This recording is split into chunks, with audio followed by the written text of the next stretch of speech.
Enseignant, quand avez-vous réalisé que votre élève était plus intelligent que vous? Gregory Atkins était le genre d'élève qui me faisait remettre en question mon choix de carrière tous les jours. Il avait des A, mais il agissait comme si mon cours d'anglais de première année était son spectacle d'humour personnel. Le premier incident s'est produit 3 semaines après le début de l'année scolaire, lorsqu'il est entré en classe avec de la crème fouettée couvrant la moitié de son visage, comme une barbe de Père Noël. Toute la classe a éclaté de rire tandis que je restais là, tenant ma feuille de présence, essayant de comprendre ce que je voyais. La semaine suivante, il a apporté en classe un sac familial de Doritos et une bouteille de 2 litres de Mountain Dew. Pas un sac ordinaire, mais un de ces énormes sacs que l'on trouve chez Costco. Il était assis là, croquant des chips si fort que j'ai dû arrêter 3 fois de lui apprendre le soliloque d'Hamlet. Quand je lui ai dit de les ranger, il a continué à manger plus lentement, comme si cela le rendait moins perturbateur. Le croquant est devenu plus fort. Puis est arrivé le mercredi que je n'oublierai jamais. Nous étions à 20 minutes d'un cours sur le symbolisme quand j'ai remarqué une tache sombre qui s'étendait sur le jean de Gregory. Il a renversé toute sa bouteille d'eau sur ses genoux pour faire croire qu'il s'était fait pipi dessus. Il s'est levé au milieu de ma phrase et a annoncé qu'il devait aller à l'infirmière. Les enfants perdaient la tête en riant et en prenant des photos pendant que j'essayais de rétablir l'ordre. Je l'ai envoyé au bureau avec une recommandation, mais il est revenu le lendemain comme si de rien n'était. L'incident de la Nintendo Switch a été mon point de rupture. Pendant le temps de lecture silencieuse, la chanson thème de Super Smash Bros.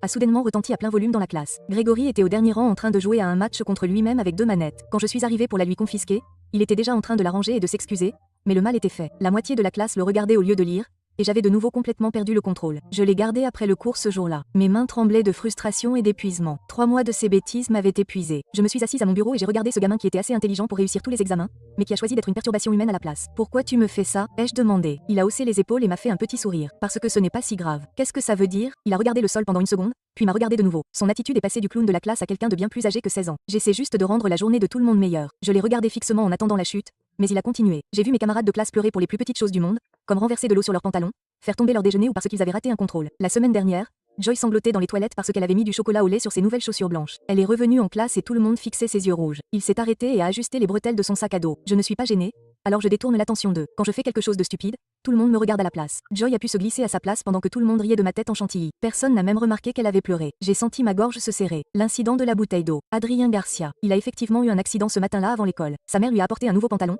mais les enfants de la première heure l'ont vu. Au moment où il est arrivé en classe, les gens chuchotaient déjà. Alors, je me suis fait passer pour le gamin qui fait pipi. Dans un an, plus rien de tout ça n'aura d'importance. Donc, ça ne me dérange pas de faire ce genre de choses si ça permet aux autres de passer une meilleure journée. Je suis resté assis là à regarder ce gamin pour qui j'avais écrit 47 recommandations. Ce gamin dont je me plaignais tous les jours dans la salle des profs. Ce gamin qui essayait juste de rendre la vie de tout le monde plus facile. J'ai vraiment dû m'asseoir à mon bureau ce soir-là et me regarder. Il avait raison.